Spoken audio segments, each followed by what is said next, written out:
Center, how y'all doing? Man, y'all better get that energy up in here. Good morning.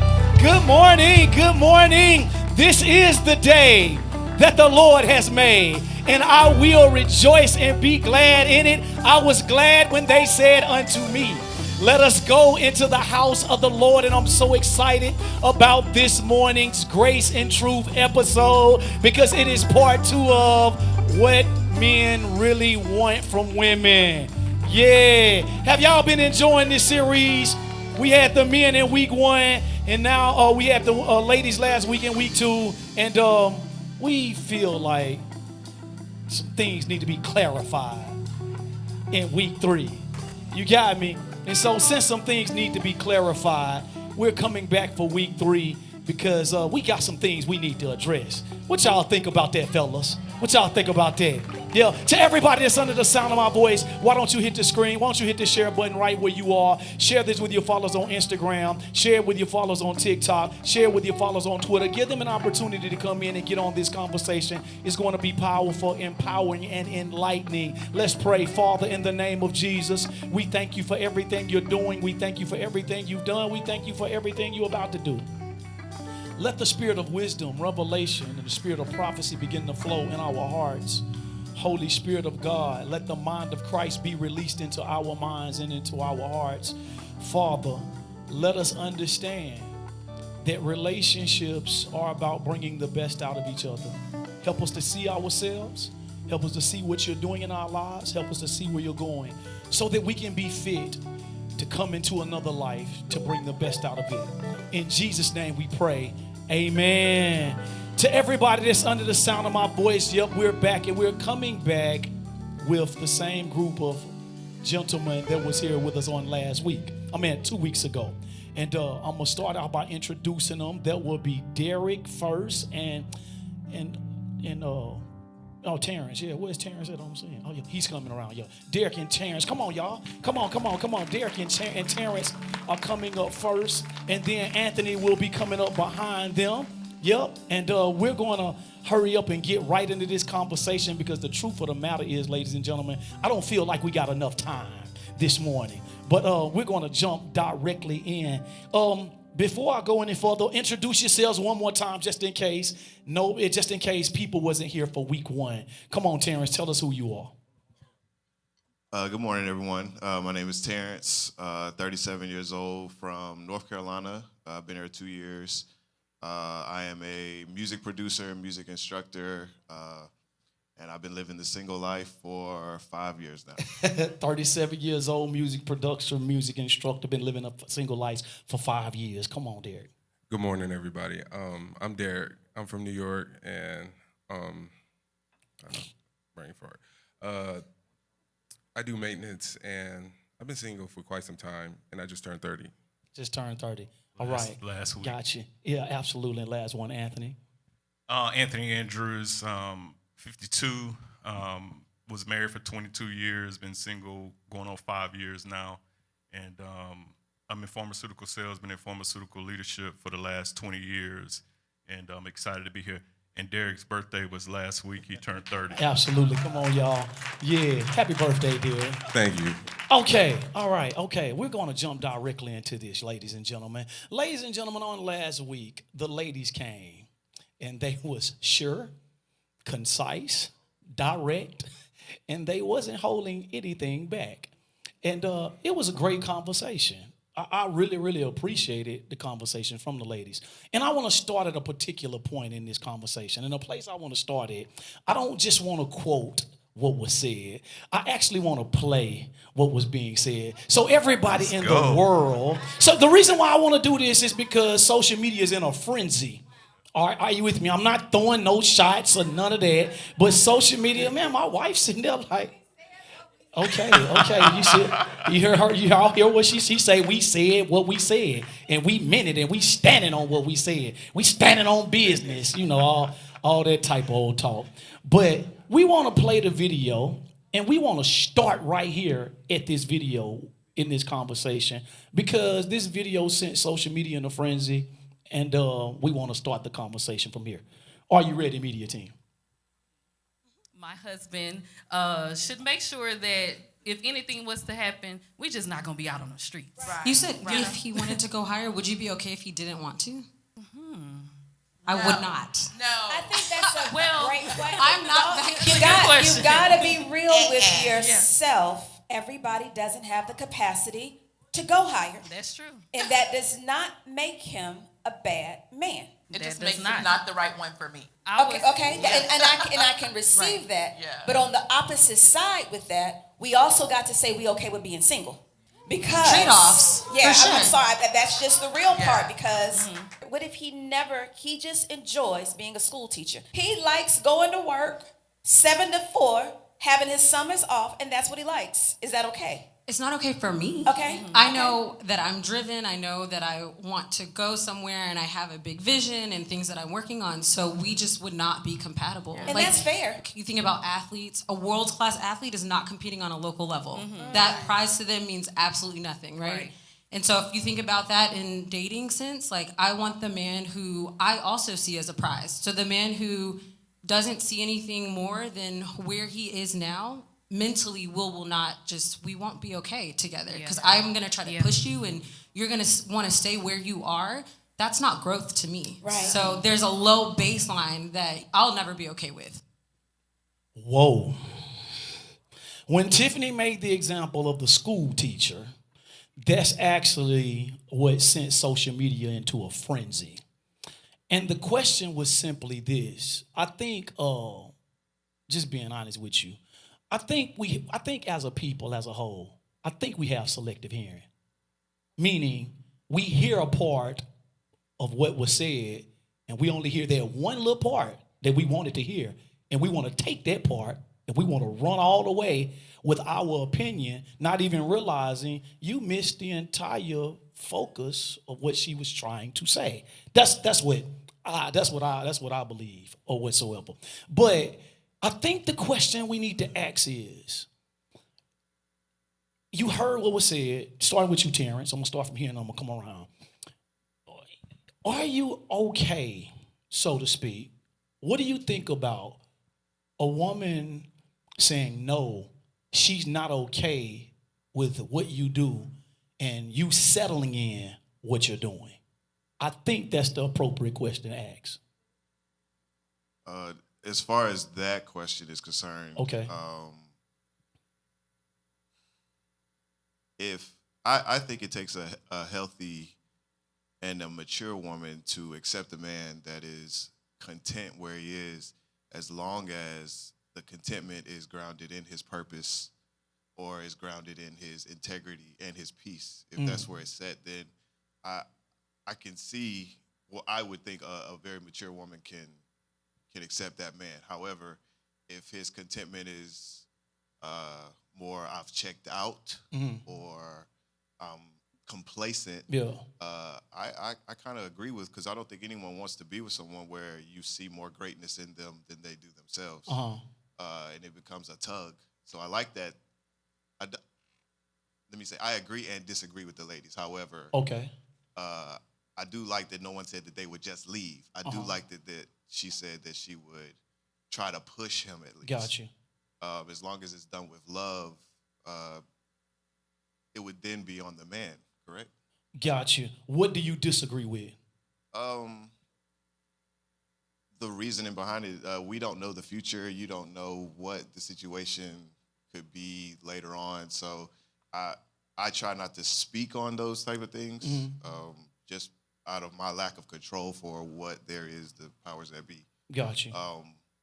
But it could seem as though it could be a red flag, because it could be what's the intent behind you pushing the man or you wanting to see him grow? Does this affect your stability? Is it because of you that you want him to grow, or is it because you really see something in him that he cannot see? Yeah, got you. I got two questions in my mind, but I'm going to hold them.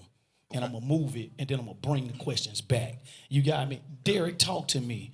You heard what was said, and I want to hear, what is your analysis, and what do you feel about a woman not being okay with where you are, and let's say, for instance, you're comfortable and content with where you are?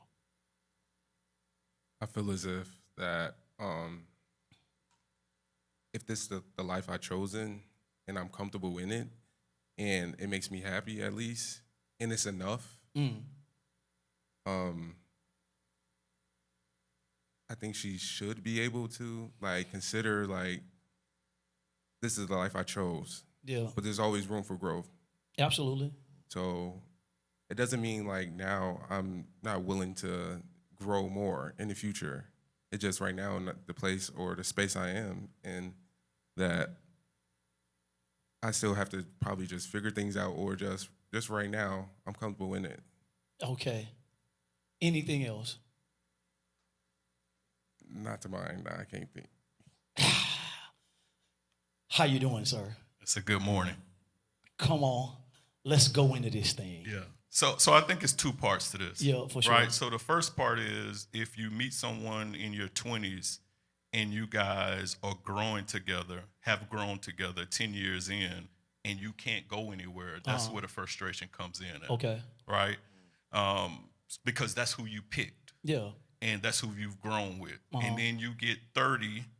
What I think is really important in relationships is that you do check-ins, right? Yeah. Where you're doing vision casting, you're really touching, making sure that we're communicating. Yeah.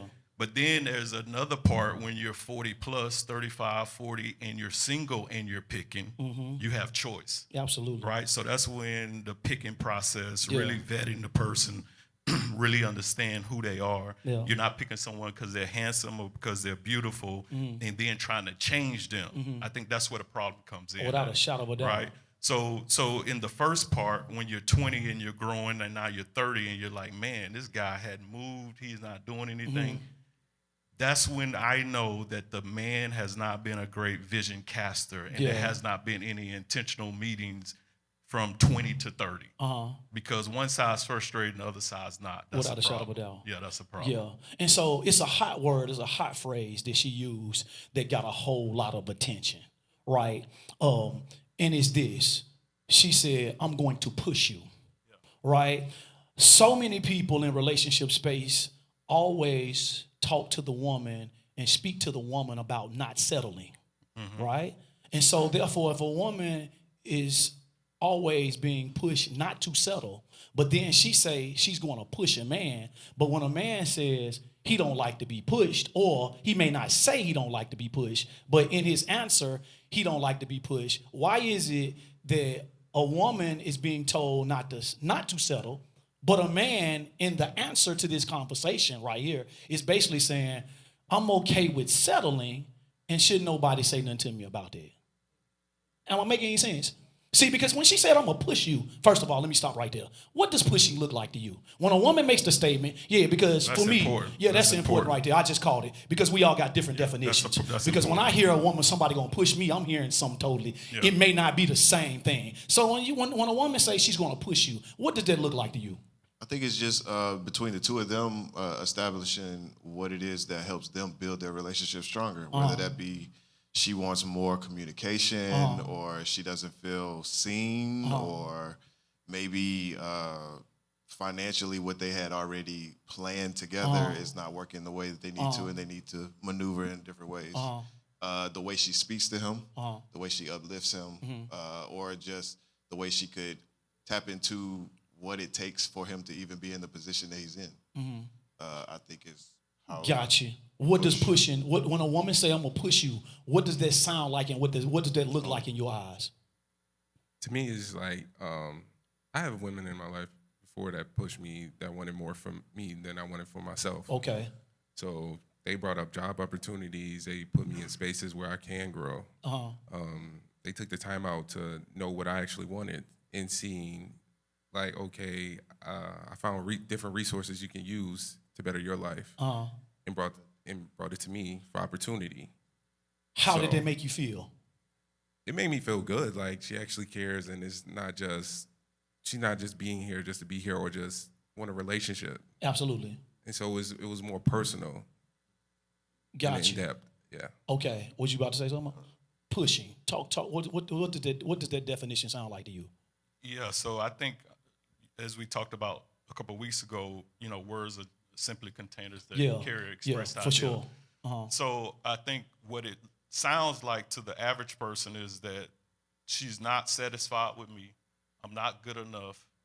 And that's when the friction actually starts, right?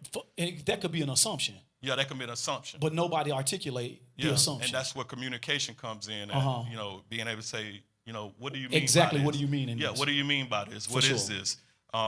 Because, as I said, I was married 22 years, and it was always inspiring each other, encouraging each other to be a better version of you are right now. And that was a core value for y'all. That was a core value. Yeah. And so I think the way that it is coming off now is that you're not good enough. And I think it's a major problem that women are really trying to mother men. Because they've mothered their kids and their sons, and they've come and they've cleaned up the room and made them, dressed them up, and they're picking men that they're trying to mother. Is this coming from the woman having the intention to mother, or is it when they get in a relationship, the mothering, nurturing part of them begins to come out in such of a degree that because they see basically he need to be mothered? Nah, that's what it is, but it is actually a really bad trait. Okay. Yeah, it is when you meet your husband or your person, there should be spaces and places where you feel that he can pour into you as well. Okay. Right? But when you start mothering a man and micromanaging him for sure. and getting the jobs and setting up the appointments and get him, that is not going to work long term. Not because at all. what's going to happen after 5 years, 10 years, she's going to look at that man and be like, I already raised my kids. That becomes a problem. Yeah, without a shadow of a doubt. Yeah, and so that's when we talk about the laws and the lids and men really going to the next level. Yeah. And a man needs to be able to look at a woman and be able to say, no, I'm going to do my own interview. Yeah, for sure. Yeah, and that's them stepping up. But a lot of men are raised by mothers, so they meet a woman that can mother them, and then they get frustrated when she mothers them. Yeah, okay. So that's a very great analogy and perspective. When I hear that somebody's going to push me, what I'm hearing is that my wife sees something in me.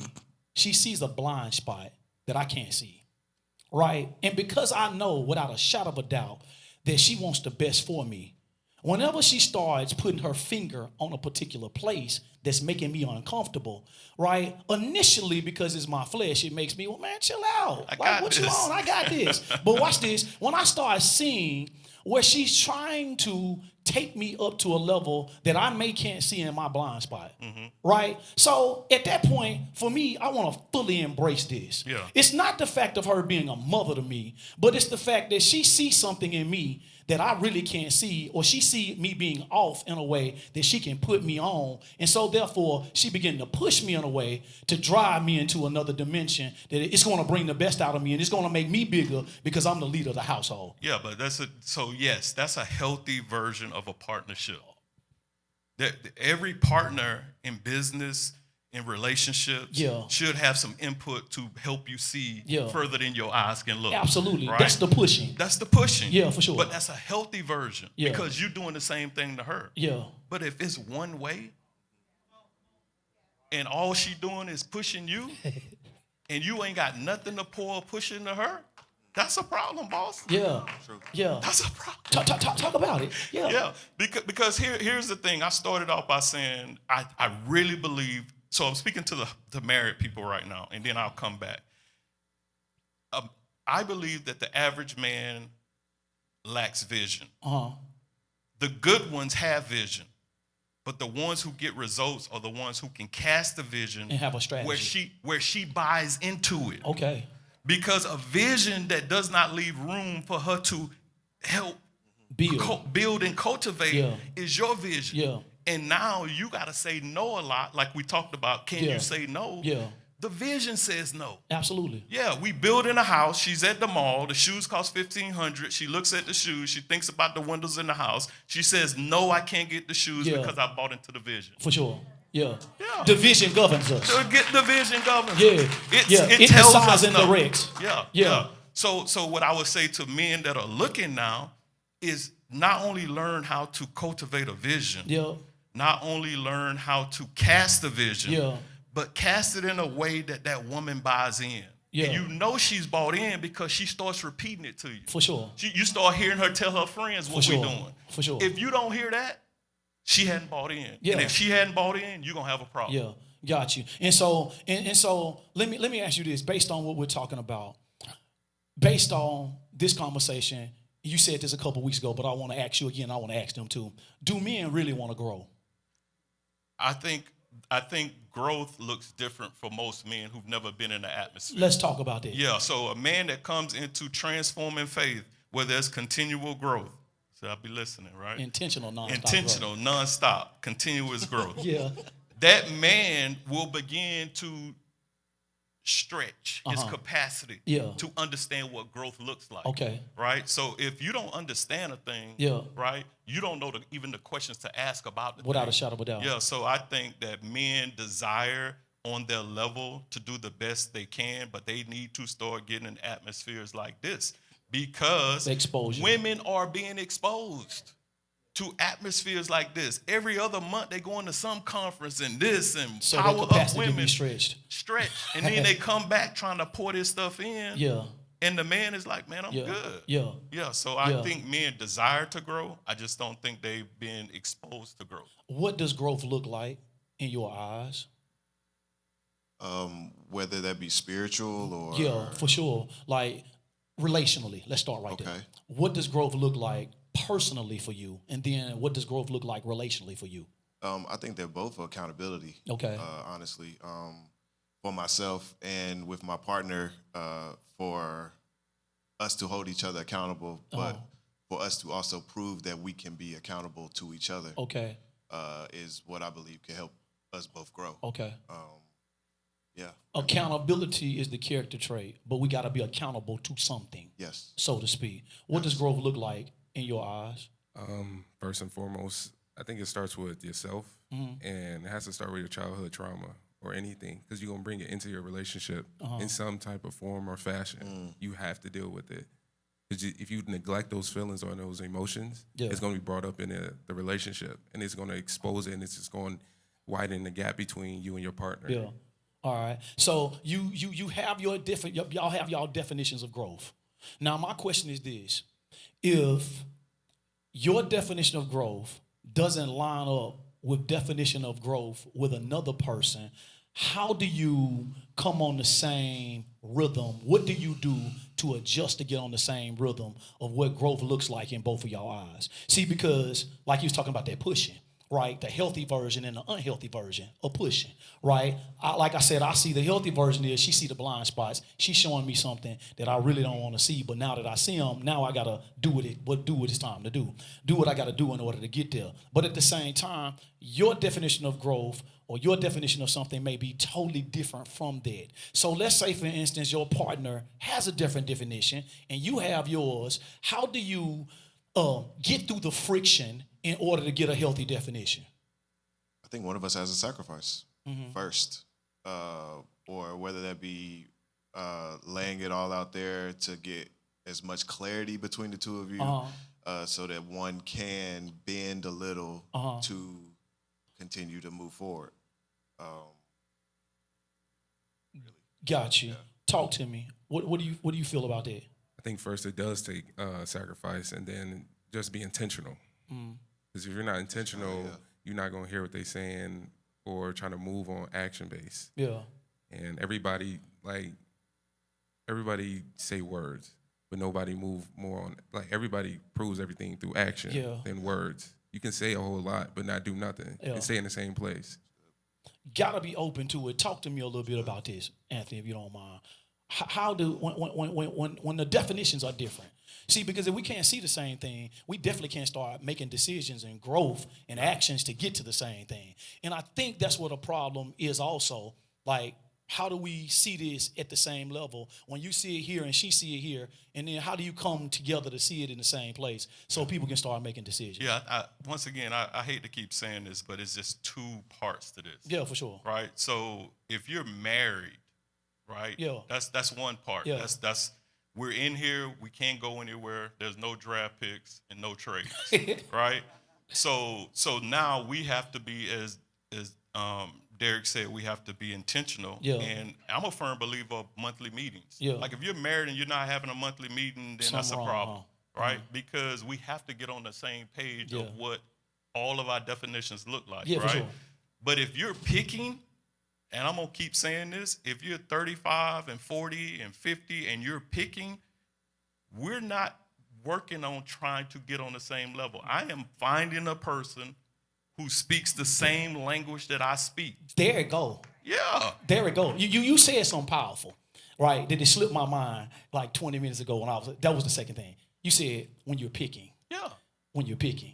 I think one of the problems is we forget that we got a choice in picking. We got a choice, boss. You know what I'm saying? And so when I got a choice in picking, whatever I make a decision to pick, this was my choice. This is my choice. So for the man or for the woman, if she pick opposite of what you see, you can't get offended because a person picks opposite. Yeah. This is what they see for their life. You see what I'm saying? And I don't think we take advantage, and I don't think we take as a priority how powerful my choice is. It's powerful. Yeah. The choice is powerful, and in the picking stage, you got to be comfortable hurting some people's feelings. Because so in the pharmaceutical industry, I've been hiring for the last 20 years, and I have 1,000 candidates, then I get 100, then I get down to 10, and then I have 4. The 4 are amazing 5-star people. Yeah. Right? You go and you talk, and then according to the position, Yeah. I have to pick one, and I have to tell 3 that it's not going to work out. But when I was younger, I would just pick a candidate so the territory wouldn't be open. Yeah. And they were C-level people that I felt that I can take them to A's. Until I learned you got to pick A's and let them be superstars like they've always been superstars. Yeah. Yeah, so the picking process is important. Yeah. Yeah. Because if you know why you choose a person, then when things get tough and tight, you can always go back to the why in order to get everything back right. Absolutely. If you know why you chose a person. Yeah. I think in the picking stage, though, a lot of times we don't know why we pick. Yeah.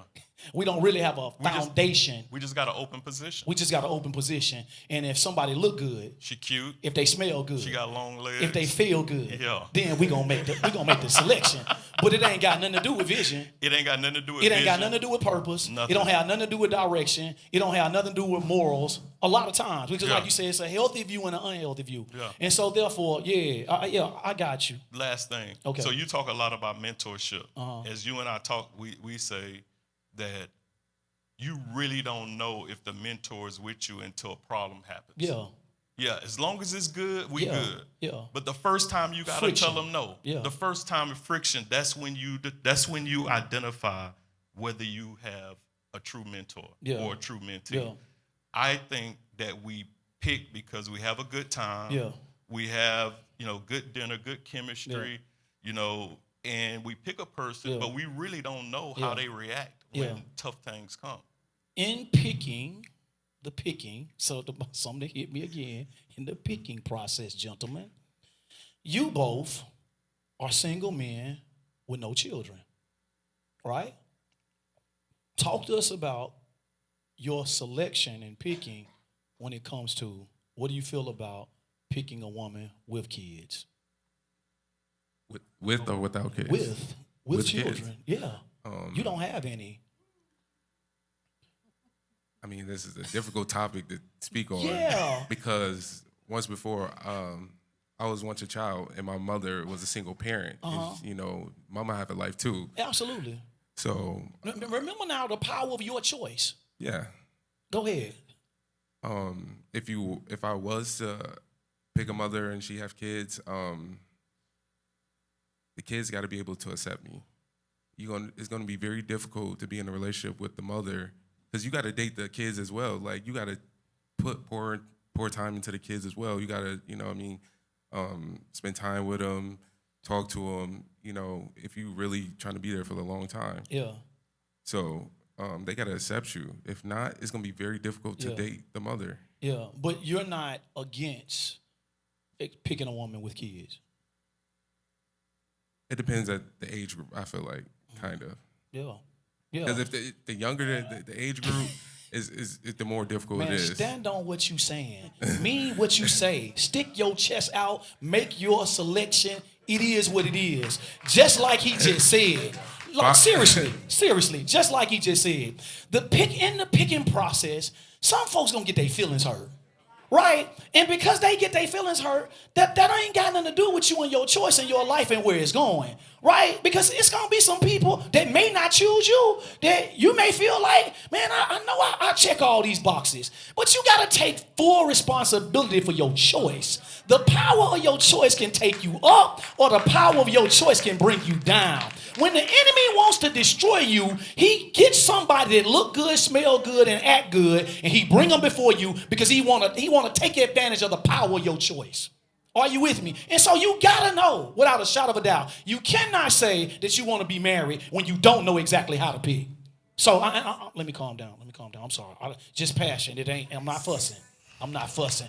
But see, because they stood on business last week. Yeah. You know what I'm saying? They said what they said, they meant what they meant, and they stood on it. And so I don't understand why we ask all the hard questions in the world, but then when we come into church, we want to act like, oh, we in the church, we can't talk about that. I think we just stumbled on something. Men will allow themselves to be killed in a relationship just so the woman can live. And as you said, the women came on here last week and no, he can't be mine if he won't do this. We don't do that as men. Yeah, we'll be silent and suffer. We will be silent. We will suffer. And it's part of our nature to die for our person. Yeah. But not to die for a person that I hadn't picked.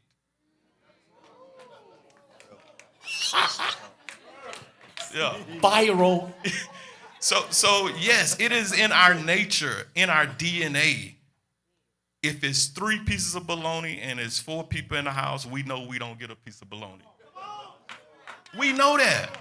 But I think that we are allowing society, and we're allowing in our dating stage to have that actually be used against us. Yeah. And not want to hurt somebody's feelings. Yeah.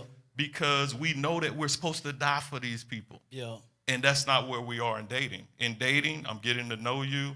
I like what I see. We'll talk through. But if I identify something that cannot come with me on purpose, I have to look you in your eyes and say, this is not a good fit. Tiffany made a statement a couple years ago. I think a couple of years ago. It stuck with me because it got 2.3 million views on Instagram. But it's relevant to this conversation and it's powerful as all day long. She said this. She said, when I chose you, James, I didn't choose you based off a need. I chose you based off a want. Yeah.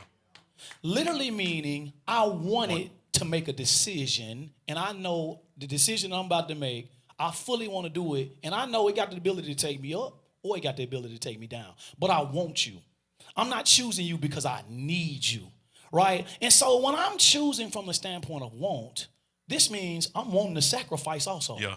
And I'll go to the next level as far as I need to go because why? This is a want. Yeah. It's not a need. Yeah. I don't have to. Meaning if I choose you because I have to, then this means that I'm depending on you to bring me up out of whatever I'm in. Absolutely. Right? Them 2 different worlds. That's 2 different and so worlds. as single men, all I'm just trying to show y'all is this. As single men, all I'm trying to tell y'all is this. Make sure you choose from the place of want. Yeah. Because if you know you about to sacrifice and lay down, and you know you're going to, the 3 pieces of bologna, you're going to give it all to them. Make sure you're doing that because you want to. Yeah. And you're not doing it because you have to. Am I making any sense? Yep. Am I making sense? Am I making sense? Let me move this conversation 15 minutes in 26 seconds. My God. Most men want women to submit and follow their lead. What does it mean for you to take leadership in a relationship so they would want to follow your lead? Any one of y'all can get it. Men want, do I need to repeat it? Do I need to repeat the question? I just don't want to keep talking. Talk to me. Men want women to submit and follow their lead. But what does it mean for you to take leadership in the relationship so she would want to follow your lead? Vision. A good vision as well, but to be able to. I think it gets misunderstood as far as who the leader. If the leadership, meaning that doesn't mean that I'm the boss. It doesn't mean that I dictate. I think we both are not equal, but we both have a set of strengths that we bring, and it is, as the leader, it is my job to just make sure that we're on the same page, and that also means listening and using her strengths to build whatever it is between the two of us. As long as we're both using respect and loyalty towards each other, but it takes time and patience to build this as well. Come on, let's talk. Yeah. So I want to say something in the midst of this conversation for the women that are listening. For years, women have been telling men that they need to go get healed, grow, and become all that God has called them to be. I think women have to be careful because there are a group of men that are going to get healed, they are growing, and they're becoming all that they need to be.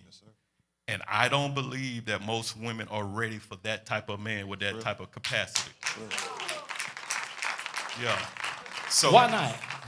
Because they've been used to the dysfunction that they've been operating in, where they could use that storyline of pushing a man and the man ain't doing this. But when you get a group of men that's rising up and taking everything that God has called, come on. Listen, those men are going to lead according to the blueprint. Yeah.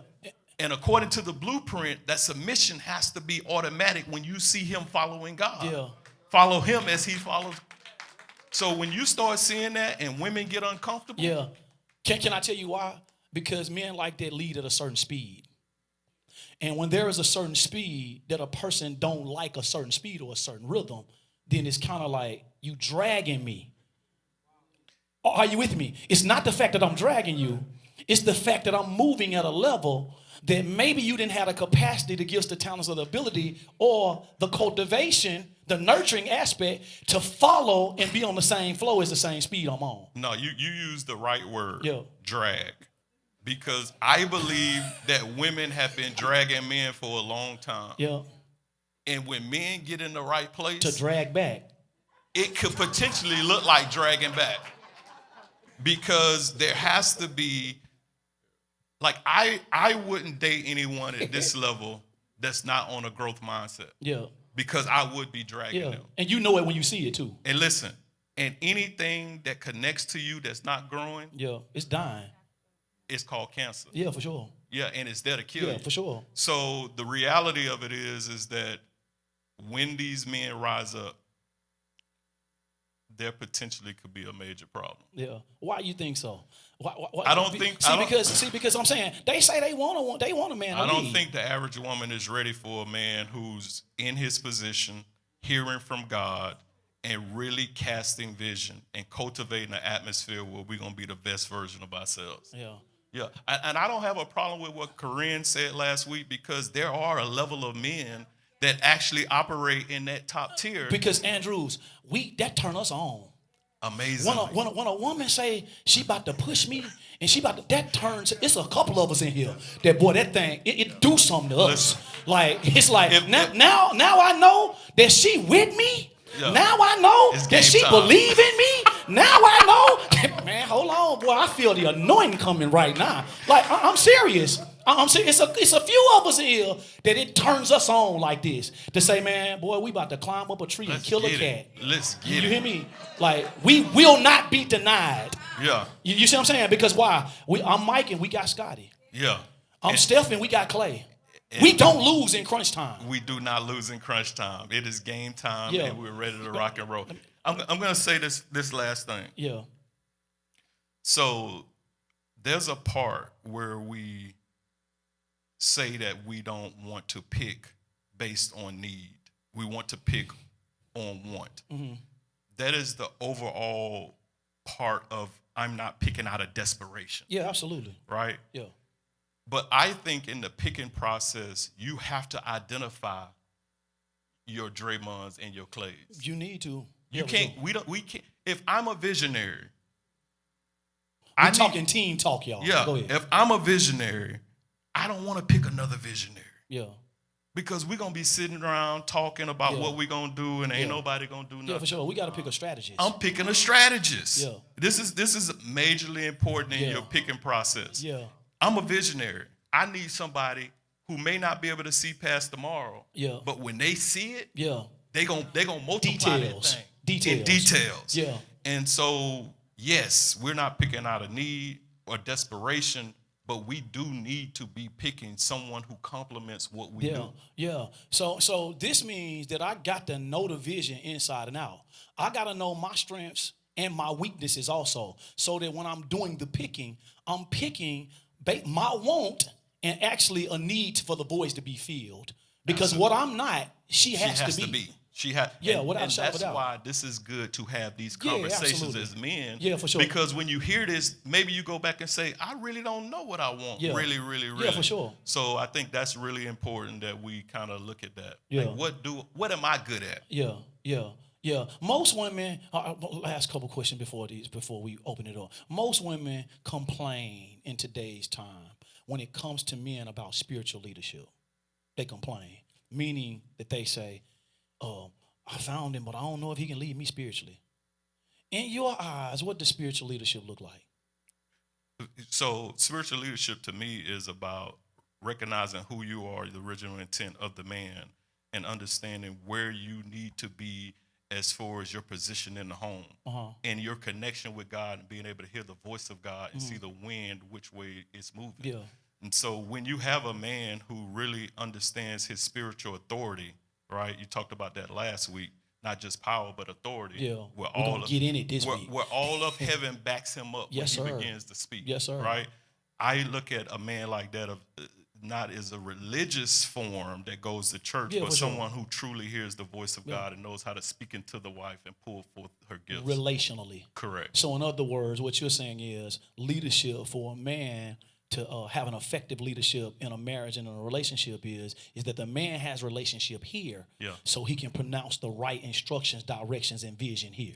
And cultivate the atmosphere that everyone can be the best version of themselves. Yeah, for sure. So, gentlemen, y'all are going to hear this. I promise you. If you picking a woman that loves God, that wants God, that wants the next dimension of growth, one of the things I can promise you you're gonna hear is that how can you lead me spiritually? You got me? They might not just ask you this, but I promise you the question is coming. What would be starting with you, Derek? What would be your answer to this? How you could lead a woman spiritually?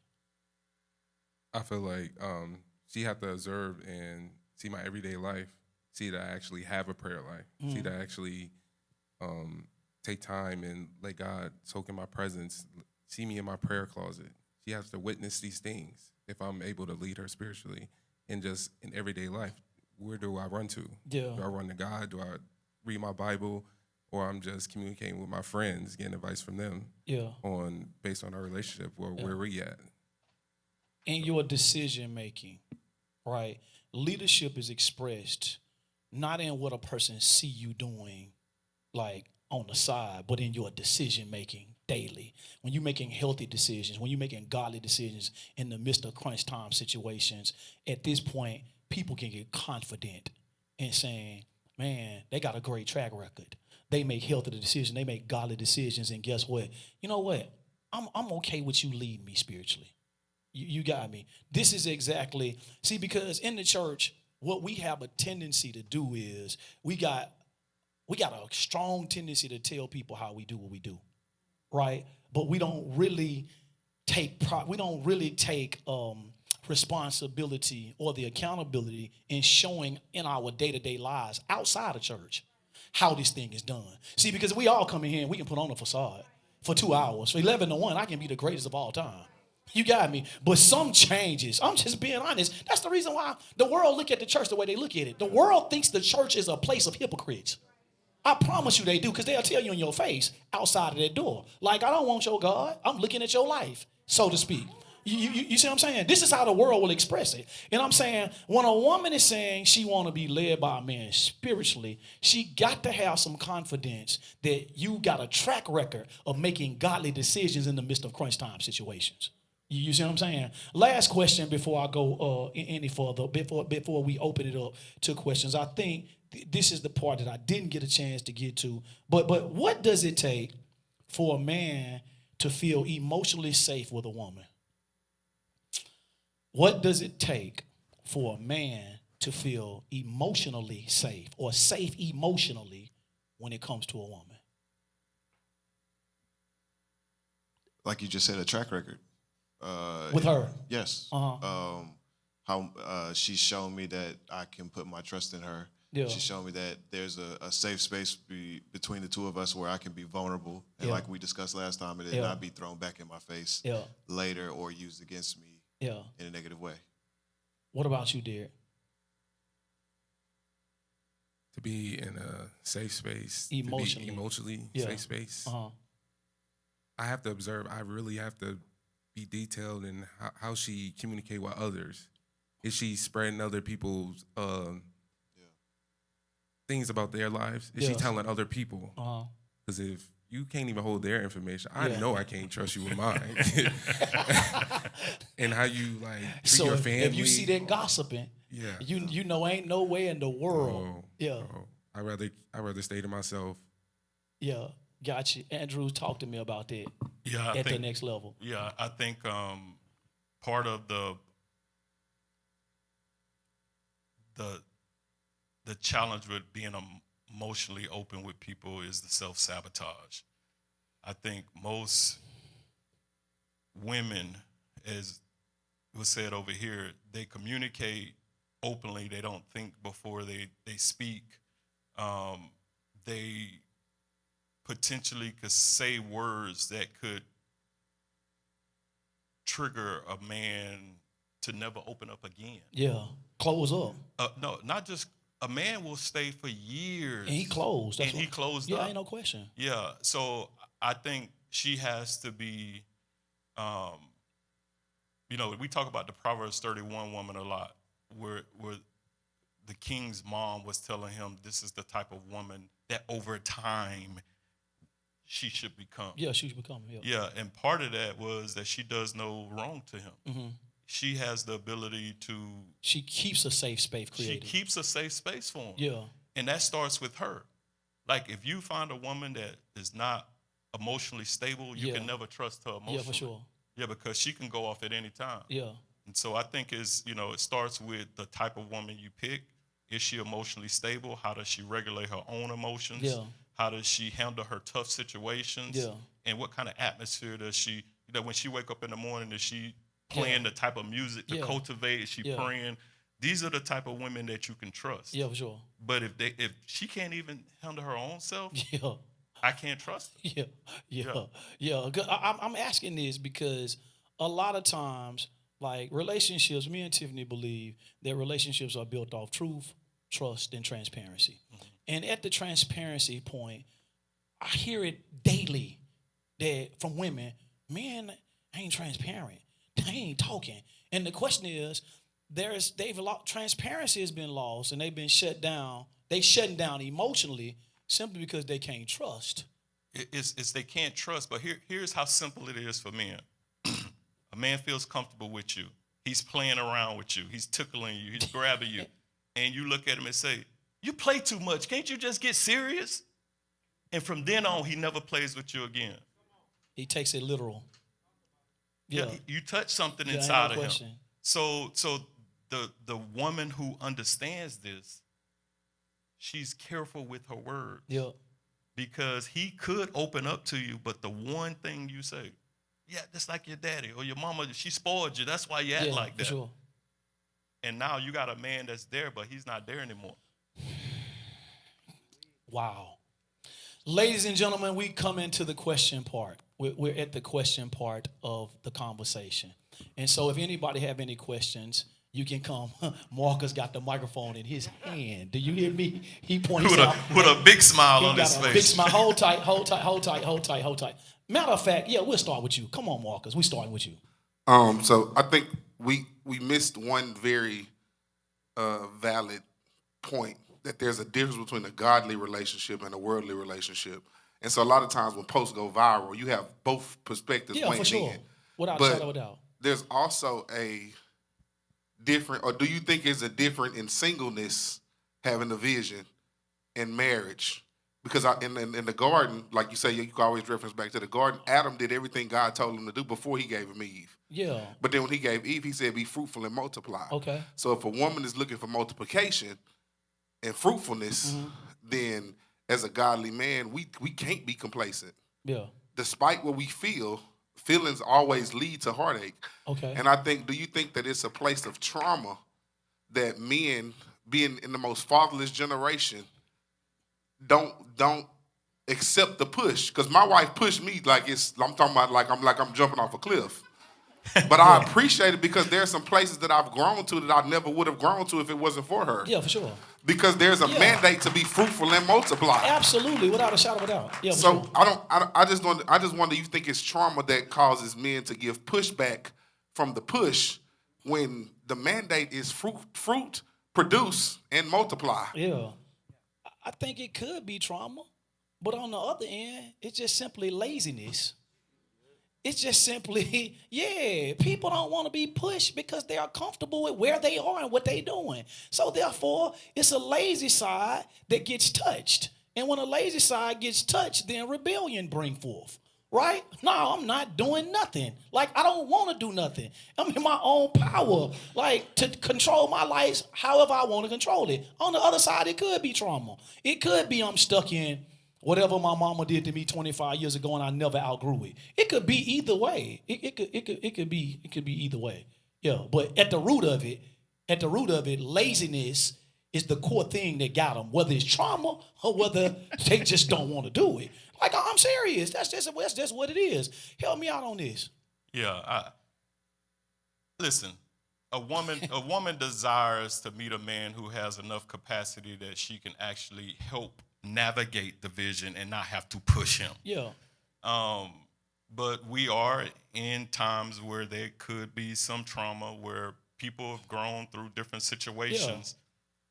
But I do think people are getting married and they're not ready to be married. Yeah, absolutely. Yeah, because the truth is, they don't understand how mature you need to be before you say I do. Yeah, exactly. Yeah. And then you marry this woman who is been cultivating, been working, been praying, been under great leadership, and then she married you because she want a person, and now she got to push you. Yeah. And now it's a problem. Yeah. Yeah, because you really never wanted pushing from the start. You never wanted pushing. Yeah. And so now this word hot. Because here go another question right here on the screen. What does pushing look like when your husband's made it to the top, becomes the CEO of a corporation? In other words, when he get up there, what does a wife look like? I mean, what does pushing look like when a person is up there? I think you catch it. Go ahead. Yeah, I think one of the ways that you can push him biblically is that the lower you go, the higher you go.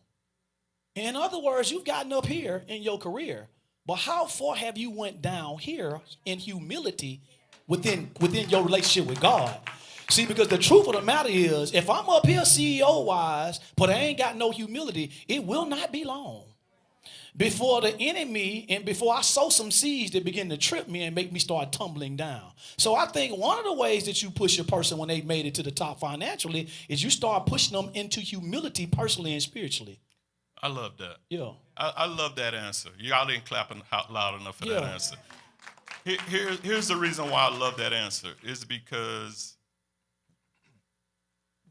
where does it come from? We have to push this push part. Yeah. It's almost like I have to push. So I think, like I say one more time, the definition of that push is the attempt to bring the best out of a person. I think that's what I'm hearing. Yeah. Like somebody else may be hearing something else. Because like you said, it's an unhealthy definition and it's a healthy definition. But I've trained my mind to such of a degree when I hear stuff like that, it's straight healthy. To make a better. Yeah. Okay, so let me ask you this. What's the best version of that? The guy's worked his way to become a CEO. Yeah. And she didn't say he wasn't spiritually grounded. Yeah, she didn't say didn't say anything. She just said, how do I push him? Yeah. Push him to do what? Yeah. Yeah. Yeah, I guess. Yeah, that's the next question, I guess. Yeah, because I assumed it was something else. Get your microphone. Yeah, I assumed it was something else. Like when she was saying, I assume this is my assumption. I may be making the wrong assumption that you so high can't nobody tell you nothing. You see what I'm saying? Because now you done achieved every goal. You don't have another goal. You didn't want it all the way up. Like, because when most people are having these conversations inside of social media and culture, that's what it's gonna lead to. Like, she's basically saying he didn't got high as you can ever get. Can't nobody tell him nothing. But how do I push him now? The real question could simply be, is this becoming an envious place where you say he leaving you? Absolutely. And maybe the push is not on him. Maybe the push is on you. Talk about that. Yeah. Talk about that from the place of experience. Yeah, so the place of experience, Yeah. I shared with you guys when I first got up here, is that when I was a barber and my ex was in pharmaceutical sales, there was a push. You're not leaving me. Yeah.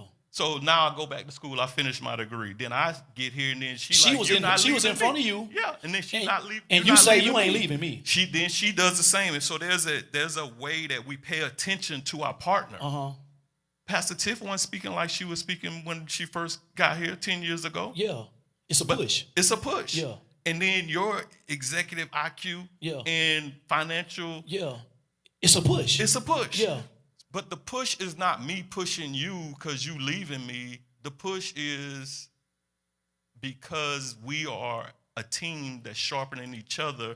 We're paying attention. Yeah. That's why those meetings are important. That's why touch points are important, because you got to pay attention to where your person's going. Because if you go months and years without those touch points, just going back and forth, for sure, that person will be in a whole nother space. Being and then Saturn, you'll be asking and then you'll be asking questions like this. Yeah. Yeah. Yeah. I got you. Next question. All right, so I have a statement and a question, and it's gonna be for Terrence and Derek. Okay. You guys, we're talking about a lot of good stuff, but I think the part that we're missing is a little bit deeper. We're talking about a lot of things that a man's supposed to do. We're talking about a lot of things a man's supposed to have. And Corinne's point and Pastor Tiffany's point and everybody's points that they're making last week, they were talking about the things that a man has to do. But the thing is, a man and a person is not a human doing, they're a human being. And I think that the part that is being missed is that what a lot of men have a problem with, that Corinne said, is, do you love me for who I be and not just what I do, right? Okay, I'm a teacher. Why is it that being a teacher, if that's my purpose, is a problem? If God is instructing me, I want you in this classroom. I want you pouring into these young men and these young ladies. I don't want you in the administration. Okay. I don't want you dealing with the bureaucracy of education. I want you touching hearts directly, right? I'm raised by a mother and a father, been together 30 years, so I don't have the same traumas that some men have. Yes, sir. I'm with a woman that I'm ready to marry, right? Been together with her for a while. Hallelujah. But the main thing that I always emphasize to her and that she emphasizes to me is, do you love me for who I am and not just what I do? And I think that a lot of men are waiting to be loved for who they are. And if a man can be something, he will do and he will have those things as time comes. I got you. Hold on 1 second. Great response. Because I love that statement. Yeah. And I want to defend the women because they're not up here. Absolutely. No one has ever said that something was wrong with a teacher. Not one time. I agree. We celebrate teachers. They celebrate teachers. I think what was missed was, according to their calling, according to what God has placed on their life, the teacher does not fit where I'm going. But there are millions of teachers that women love and they celebrate. Absolutely. So I think part of this dysfunction is taking snapshots and saying what's wrong with the teacher. Nobody said anything was wrong with the teacher. Yeah. They just said, according to what God has called me to do and what I see for my life and where I'm going, my pick will not be the teacher. Yeah. Now, if God brought a teacher that I fell in love with, I'm sure each one of them would say, I will be obedient to God. Yeah. But that's not their desire or their pick. So I just want to make sure we clarify that, because there's nothing wrong with a teacher and what a teacher does on their capacity. Yeah. Did I do good, women? Okay. Yeah. I want to just expound, because I was the one that said teacher. I wasn't thinking from a form of an occupation. I was basing it on a salary. Yep. You can be an amazing teacher, but at some point you're going to cap out because that's just what a teacher makes over a period of time. I don't even know if teachers can make six figures, but when I was talking to the women, when Corinne was mentioning it, she was saying basically there's a certain lifestyle that she wants to be able to accomplish. Yeah. And it's going to take a certain type of man with a certain type of salary that's going to be able to provide that type of lifestyle. So that's good as well, but I just want to put one pin in that. It's not just the salary so you can have a new car. Yeah. Yeah. It's so you can have options. And options, but also schools and also things that God is calling me to do and buildings and pouring into people and being a kingdom financier. And blessing more. Yeah, for sure. Yeah, for sure. And blessing more. And something else still in it. Like, and I guess I'm just wired differently. Like, just. But Pastor James, it could have been, I could have used a plethora of things. Ain't I no just question. said teacher. It could have been and I'm saying, a bus driver. It could have been I'm asking, I just got it could one have been question anything. to everybody. I got one question to everybody, right? The person sees you teaching. They see you a teacher. and then pick you. But they see that it's also a CEO in their teacher. What is so wrong? My question, my God, what is so wrong with what they see to make you open up your eyes because they love you for being the teacher? But what's so wrong because this is what she sees? What's wrong with that? That's all I just want to know. Listen, What's wrong with Here's that? the thing. I got a best friend since 6th grade. Everybody that knows me knows who it is. Yeah. He was a school teacher, Yeah. 20 years, administrator, now he's a principal. Yeah. He married a woman who was a colonel in the Air Force. Yeah. She wanted him to start a school. Okay. He didn't want to He start a didn't school. want to. Yeah. His capacity is tapped out. Okay, got you. There's a level of grace. Yeah. There's a level of faith. Yeah. And some people are meant to be For sure. the teacher. For sure. Right? But is anything wrong with what she saw? There's nothing wrong, but she has to have those conversations before she marry him Absolutely. of what he wants For to sure. do. Because you picking at 40, bro. Yeah, for sure. He's 20, Yeah. so that's different. Yeah. She's going to grow up with him, and she may be the type of wife that's perfectly fine Absolutely. with him being a teacher. He's Yeah. a great provider. He's doing exactly what God Yeah. called him to do. Yeah. So that's a different Yeah, for conversation. sure. But when Absolutely. I'm picking you at 40, Yeah. 35, Yeah. 36, Yeah. that's...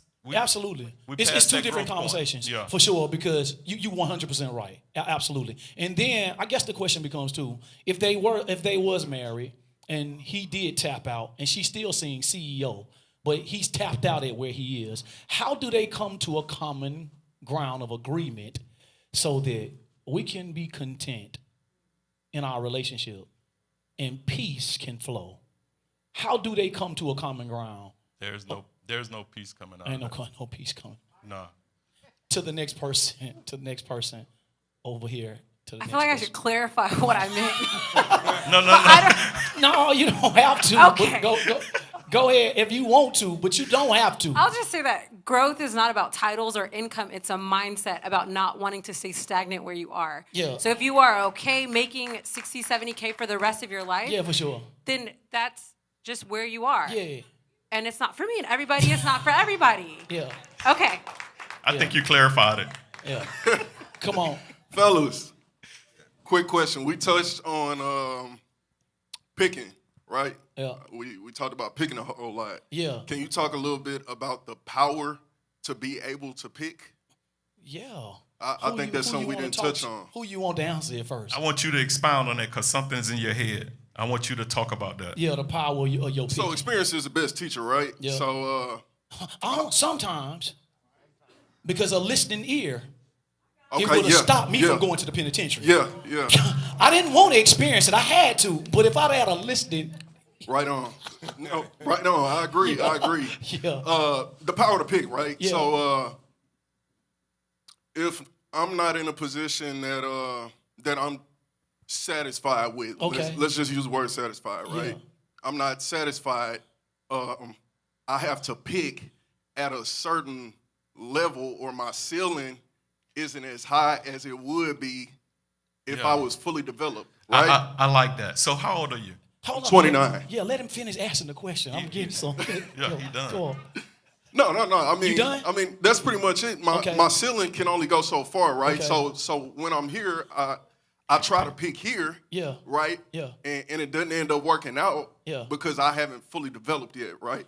So once I've developed and matriculated, and I get to this point now to where I'm an earner, to where my spiritual growth is up there, to where my lifestyle is I'm showing so in glad church you asked as this well as out of question. church, right? So now my power to pick is a whole lot stronger than it was before when I was on a level down here, right? I feel like I put it like this. I feel like when you're not at that level, right? We all make checklists. Yeah. Right? We Yeah. check off things that we want Yeah. in our partners. We go Yeah. down the list, we say we want this, we want a great smile, we want Yeah. patience, Yeah. we want a good attitude, right? And as time goes on, when you're in that position, you end up erasing some things off the list, right?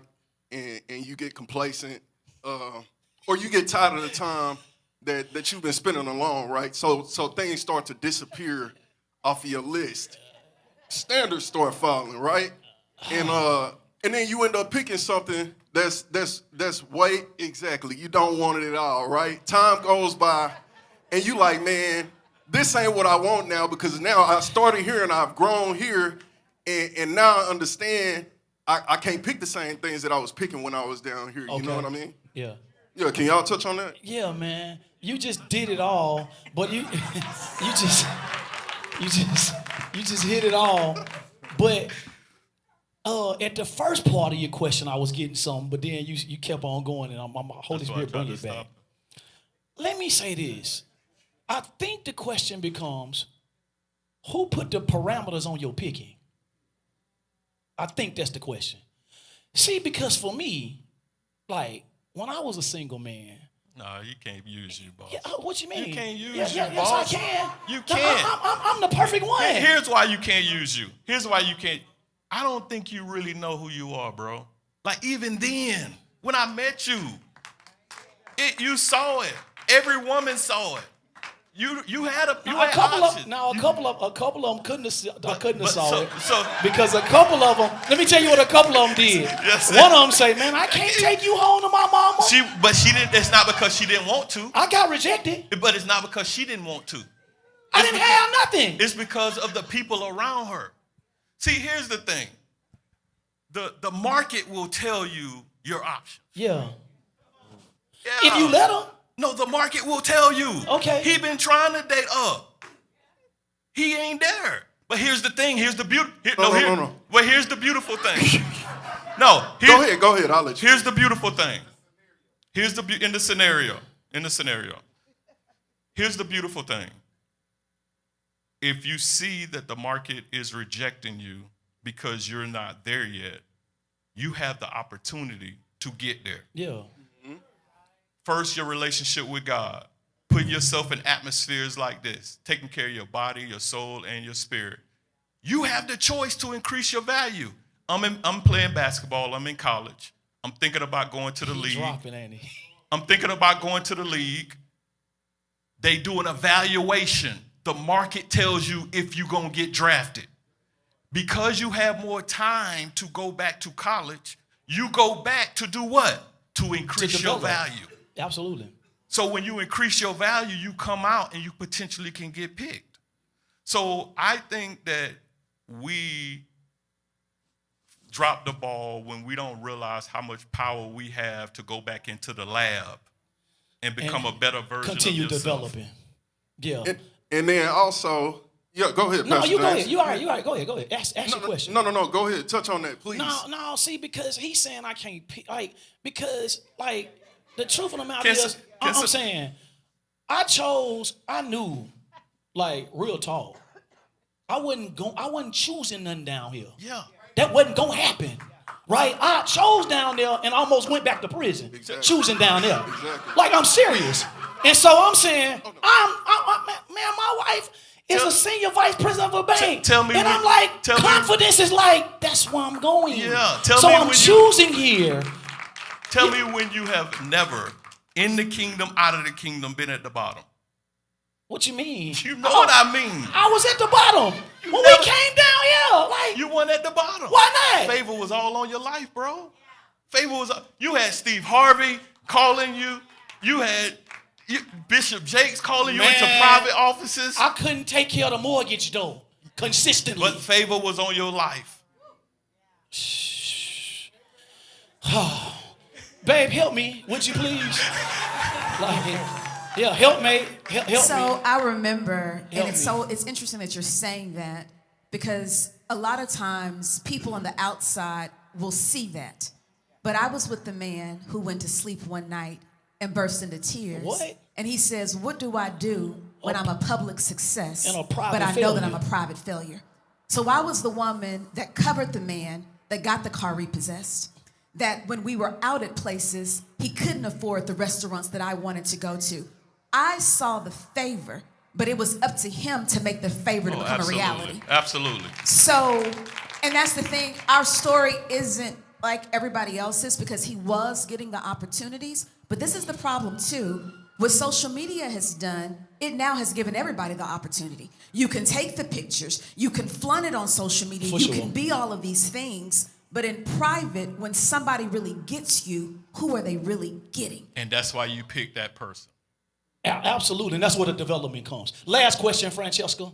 Yes. Can you give some wisdom to women that's in leadership, that's dating, but in a dating capacity, it always seems like they trying to control the situation? Give some wisdom. Tiffany, you want to answer that question? Say it again. Give some wisdom to women who are in leadership. What else? In the dating space, it always seems like they trying to control everything. And it's not like you're trying to tell people what to do, but it's what you do all the time. So when you see certain things, you end up saying, well, I think you should do this or do that. And So then put basically, the vibe. basically the leader in you comes out in the dating stage and it looks like control to the person. Right. Oh my God. I just honestly believe that you're if that's happening, right? And you don't have another lion that's telling you, hold tight, I got this. Chill. Like, I ain't telling you talk too much, but get in your place, so to speak. If they can say this in the correct manner, the wisdom is you may have met your match. This may be the one. But if you coming across a controlling to a person where the natural you is coming out, and it feels like that they like, man, you going too much, you just doing too much, you this, maybe that ain't your person. See, because at the same time, what's happening is they're already intimidated, right? Because when the challenge comes, we raise up to the challenge, right? And so no matter who you are, maybe you may be ahead of me, whatever the situation may be, but when we're in a relationship and I know who I am and I know my position, I'm going to take headship, authority, and leadership, and we're going to put the order right. Because if we never get the order right, we can't get the relationship right. And so the order is God, man, woman. Are you with me? So my wisdom is if you choosing a person that may be feeling like you in control, that you're being controlling, but this is naturally who you are, maybe it's time for you to make another pick. Yeah. That's good. I want to say one thing to the people that are listening. My banter with you about you can't use yourself was based off of admiration. I saw you. Yeah, we good. I know. I got you. We straight. Last one. I just thought about what Francesca said, and it goes back to what Andrew said. That sometimes women, to be honest with you, Francesca, this is a conversation for women. Sometimes we are too controlling.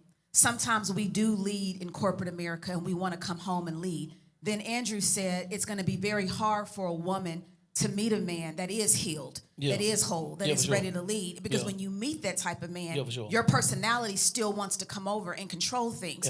That's something that we as women have a problem with. We got to check ourselves. If we're really ready to be with a man, sometimes you got to lead that control and that overbearing personality. You got to shut up and let him lead. His courage and boldness is going to let you know you out of place.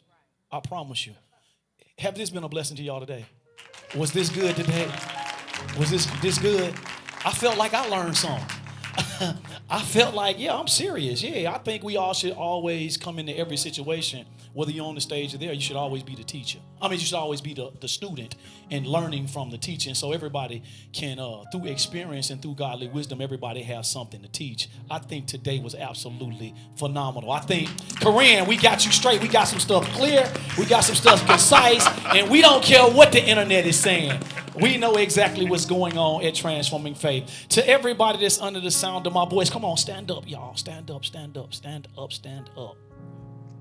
Ladies and gentlemen, the goal of Grace and Truth is for us. Come on up, y'all, if y'all don't mind. The goal for Grace and Truth, ladies and gentlemen, is for us to learn how to do relationships horizontally, right? We say we have great relationships vertically, but we suffer with relationships horizontally. And if we don't listen to understand and we just continue to listen to respond, we're going to continue to suffer horizontally. So my prayer is that today we listen to understand. We didn't listen to go back and, go back to our people or go back to our companions to one up them. You got me say, I got something on you. I got a little bit. You ain't doing this or whatever the situation may be. When we listen to understand, we can grow together, we can flow together, and we can go together. And I just want to pray for every single person that's under the sound of my voice that feels misunderstood, that feels like they can't find their person, that feels like they don't know how long it's going to take. I pray that the spirit of favor come on your life and the spirit of growth begin to stir in you to such of a profound degree that you have no choice but to be seen as the first round draft pick, first pick for somebody that is compatible for your life. Father, we honor you. We celebrate you. We appreciate you. And we thank you for everything you're doing. We thank you for everything you've done. We thank you for everything that you're about to do. Change us. We give you permission, Jesus, to change us from the inside out. And we give you permission to change us emotionally and mentally. And we thank you right now for giving us a vision as men to know where the next dimension is. We thank you right now for giving us the emotional security and the emotional stability to be able to know how to handle hard conversations and speak and say things with boldness and courage, mean what we say and say what we mean. In the name of Jesus, I just pray that the blessing of the Lord that maketh rich and addeth no sorrow with it, I pray for every single person in this room. I pray for their companion so that they can come together to become, to build, and to bless. I pray for every marriage that's trying to understand, and in turbulent places, I pray for them to find peace. Holy Spirit, let the grace that's on this ministry, let it flow unto every person that's under the sound of my voice. In Jesus' name we pray. Amen. To everybody that's under the sound of my voice, you can sow into this ministry also. You can sow into Grace and Truth. You can bless what's blessing you. You can feed what's feeding you. And I got one more thing also. In 2 weeks, it will be Father's Day. And the goal for Father's Day, gentlemen, is to have 200 men live on Sunday morning so 200 men can worship together. Come on, y'all. That's a great place to clap it. So for every man that's in the e-church, for every man that's online, for every man that's in person, I want to compel you, and to every woman also, open up and ask for a man to come to church on this Sunday. We want to celebrate, appreciate, and honor the men on this Sunday. Also, to the mission-minded men, to the men at TFCC, on June the 9th at 6:30, we are all going together for Top Golf so we can have fellowship, so we can have relationships, so we can grow together, and we can keep this conversation going. It just not be right up here for Grace and Truth, but it can be at Top Golf where we do life with each other. So to everybody that's under the sound of my voice, if you don't mind, start the evangelizing right now. Evangelize and get a man to come to church on June the 15th, which is Father's Day. To everybody that's under the sound of my voice, I will see you all at 11 a.m. because I am in this series, and it is 5 principles of a builder everybody needs, and we're going to go a little bit deeper on the difference between power and authority. I will see you all at 11 a.m. Finish the race, complete the work, and get the job done.